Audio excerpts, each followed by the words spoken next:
Hi, I'm Mark at Crocker Farm Auction. I'm here to discuss an outstanding selection of Shenandoah Valley Redware that we'll be selling in our October 28th auction. This pair of vases, though unsigned, was most likely made by the well-known pottery firm of D.L. Everly & Company in Strasburg, Virginia, circa 1890. You can see it has classic multi-glazed decoration in which the pieces are dunked in a off-white slip and then decorated with splashed copper and manganese.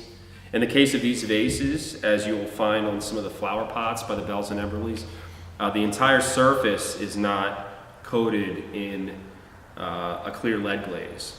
So the whitish surface ground actually has a somewhat matte appearance, but then we have these bold, glossy splashes of a lead and copper glaze and lead and manganese glaze.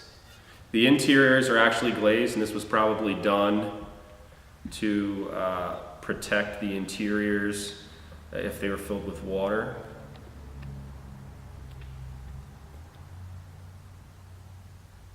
And these are one of a few pairs of multi-glazed vases known. Multi-glazed, of course, is very collectible. It's been highly collectible even since the late 20s, when the original book on Shenandoah Valley pottery by Rice and Stout was written. And you can see why. They're just very striking. They have classic country pottery forms, but with this great splashed glazing that almost has a modern feel to it.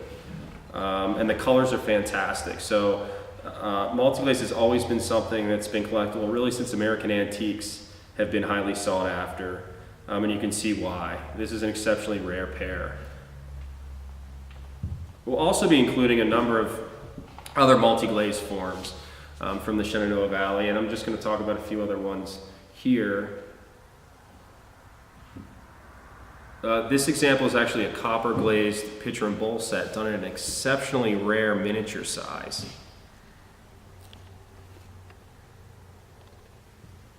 This pair was recently found near Winchester, Virginia. It's the only set that we have seen of this particular size. Of course, multi-glazed pitcher and bowl sets are one of the most iconic forms from the region, done in a standard large size that involves a soap dish and a pitcher with an upswept spout and a spurred handle. In this case, this pitcher is kept in the form of a typical miniature Strasburg creamer. And it's glazed entirely with lead and copper. So there's this interesting green glaze throughout. The interior has a very heavy lead and copper glaze, very dark, and that may be purposefully done to seal it when liquid was being put inside. This is probably made for a child to use, so it's probably intended to have very heavy use, but it remarkably survives in excellent condition. If you look at the exterior, it's a little more dappled, a little more mottled in the application.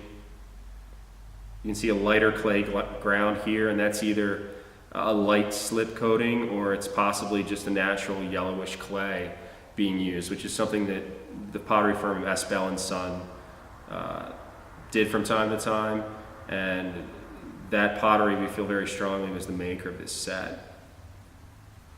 You can see it comes with this bowl. Very typical bowl form for S. Bell & Son. And even John Bell in Waynesboro produced bowls of this form with this thin semi-rounded rim and ovoid side construction. Again, heavy copper on the exterior, a little more dappled on the exterior. It's got nice wire marks on the underside from this when this piece was actually cut off the wheel, probably while it was still spinning.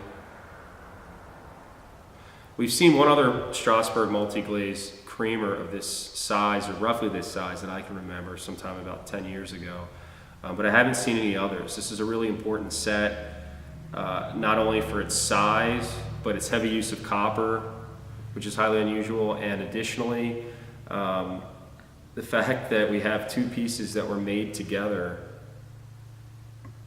still surviving as a set is truly remarkable. One last piece I'd like to highlight is this great Redware Birdwhistell. We get contacted with birdwhistles from time to time, and a lot of people think they have a Shenandoah birdwhistle because they have a glazed redware figural object that might have some bright colors, and they think it's Shenandoah. And every time it hasn't been true. Well, this actually is true. This is an authentic Shenandoah Valley Redware Birdwhistell made in Strasburg, Virginia by Espel & Son or J. Eberly and Company. It's the only example from Strasburg that we've seen. Others might exist, but in our experience, this is the only that we've seen. Very striking color, done with the classic lead and manganese splashes over copper slip, and then a heavy clear lead overglaze. And this piece was previously in the collection of Elmer Smith, who's a Shenandoah Valley antiquarian that wrote a great, albeit thin and simple, book on Shenandoah Valley and utilitarian American pottery back in the late 70s that you may have seen. I believe it's still in circulation in some places today. But this piece actually still works. You can hear that. Unfortunately, the tail's been re-glued, but you can barely tell. It obviously had some enjoyment being used by a child at some point back in the day. And it even has 2 piercings on the top, which were used to create different notes. So we're very excited to offer this interesting selection of Shenandoah Valley pottery in our October 28th sale.